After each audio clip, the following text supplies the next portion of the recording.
आज हम बात करेंगे अच्छे कर्म करने से और बुरे कर्म करने से हमारे जीवन पर क्या प्रभाव पड़ता है। अच्छा कर्म करने पर और बुरे कर्म करने पर हमारे जीवन में कैसा फल मिलता है, चलिए इसी के बारे में आज हम बात करते हैं। वीडियो को भावनाओं में आप खो जाएंगे। इससे पहले आपसे एक छोटी सी रिक्वेस्ट है कि अभी तक आप हमारे चैनल को सब्सक्राइब नहीं किए हैं तो सब्सक्राइब करें और घंटी वाले बटन पर क्लिक ज़रूर करें। चलिए शुरू करते हैं। जिंदगी की राहें आसान नहीं है, जिसमें सुख है तो दुख भी है, आनंद है तो चिंता भी है। यह ईश्वर की देन है। हर चीज़ के दो पहलू हैं, एक के बिना दूसरा अकल्पनीय और अधूरा है।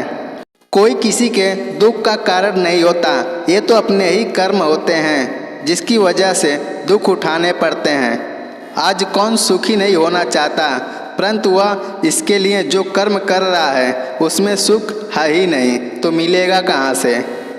हम आज जो कुछ कर रहे हैं वह निष्फल नहीं होता, देर सवेर उसका फल अवश्य मिलता है। यह हर क्रिया की प्रतिक्रिया होती है, फल समय के अधीन होता है।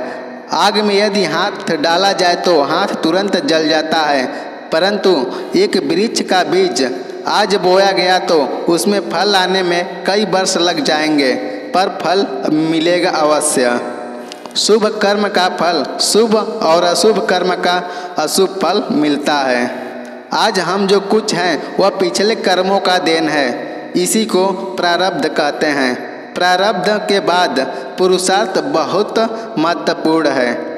हम जो कुछ बनना चाहते हैं या जिस क्षेत्र में आगे बढ़ना चाहते हैं उसमें अपने पुरुषार्थ के महत्वपूर्ण भूमिका होती है, साथ ही साथ ईश्वरीय कृपा भी होती है।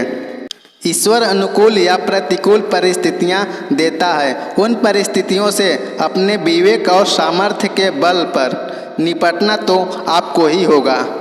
दैवी शक्तियां पुरुषार्थ वालों की ही मददगार होती है, निठल्ले आलसी और काहिल लोगों की नहीं। कुछ आलसी लोगों का कहना है कि आज करेंगे या कल करेंगे, अपने हर कार्य को टालते रहते हैं लेकिन वो जीवन में कुछ कर नहीं पाते हैं।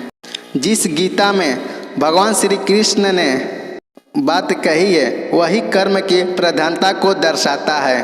भगवान पर पूर्ण रूप से आश्रित होकर देखिए, श्रद्धा और विश्वास के साथ भगवान से निकटता बढ़ाने पर वे सब जिम्मेदारी वहन कर लेते हैं।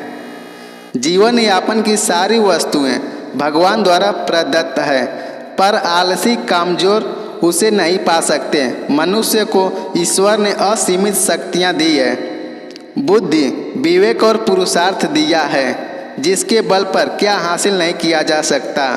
आलस्य और कायरता का ही फल है कि भीख मांगना एक व्यवसाय का रूप लेता जा रहा है। शारीरिक और मानसिक रूप से पूर्ण सक्षम होने पर भी कुछ अच्छे जवान लड़के लड़कियां, स्त्री पुरुष भीख मांगते दिख जाएंगे। भय और अतिरिक्त वासना की समस्त दुखों की जड़ है। जीवन भर मनुष्य जीविका के प्रपंच में उलझा रहता है। मेरा तू और तेरा जानबूझकर स्वयं उसी में उलझा अनेकों प्रकार के नैतिक कर्मों में लगा रहता है।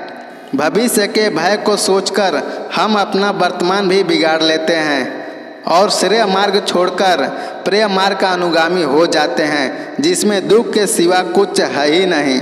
इस मार्ग पर चलने वाले लोग जीवन की सत्यता मृत्यु को भी नकारने लगते हैं और भविष्य के लिए नैतिक अनैतिक तरीका अपनाकर संग्रह में लगे रहते हैं। लोभ मोक्ष और स्वार्थ से ऊपर उठे बिना सच्चे सुख की कल्पना नहीं की जा सकती। सच्चा सुख तो त्याग की राह पर चलकर पाया जा सकता है। हमारा सनातन धर्म भौतिक सुख के उपभोग को बुरा नहीं मानता, पर इसका आधार धर्म होना चाहिए। धर्म का आचरण करने से छल कपट ईर्ष्या जैसे अनैतिक कर्म में मनुष्य लिप्त नहीं होगा और मेहनत से जो कमाया है उसी को हर इच्छा समझकर संतोष करेगा। संतोष से परम सुख की प्राप्ति होगी। क्रोध लोभ मोह सभी दुखों देने वाले हैं, इनसे हमेशा बचना चाहिए, अन्यथा सुख शांति दूर भाग चली जाएगी। त्याग और परहित से बढ़कर कोई सुख नहीं। इसे यथासंभव अपने आचरण में लाना चाहिए। कभी किसी अंधे को सड़क पार कराकर, किसी प्यासे को पानी पिलाकर देखिए। लोगों से मधुर व्यवहार करके देखिए। इसमें आपका कोई पैसा खर्च नहीं होगा, पर अतुलनीय सुख की प्राप्ति होगी। विश्वास करना सीखिए। विश्वास कीजिए कि सारी सृष्टि को रचने वाला परमेश्वर है और हम उसी की संतान हैं। विश्वास किसी तर्क की कसौटी नहीं कसा जा सकता। सभी में, चाहे वो इंसान हो, पशु पक्षी हो या पेड़ पौधे हो, सब में ईश्वर का वास मानकर घृणा को त्याग कर प्रेम करना सीखिए। यही सतत सुख प्राप्ति की राह है। घर में छोटे मोटे मनमुटाव तो चलते रहते हैं, पर एक कला के कारण बनकर खुदाई भी हो जाते हैं, दुखदाई भी हो जाते हैं। इसका मुख्य कारण है कि हम अधिकार की गांठ तो मजबूती से बांध लेते हैं, पर कर्तव्य की पूरी तरह उपेक्षा करते हैं। अपना कर्तव्य भली भांति निभाते हुए यदि दूसरों की बातों पर गौरपूर्वक विचार किया जाए तो निश्चित लगेगा कि मन मुटाव के अनेक कारण बेसिर पैर के बेतुले हैं।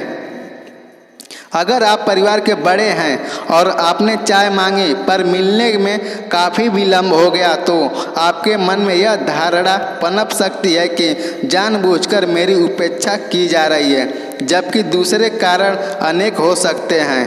अहम पालने के बजाय यदि कारणों की तरफ सोचा जाए तो मन मुटाव का प्रश्न ही नहीं होगा।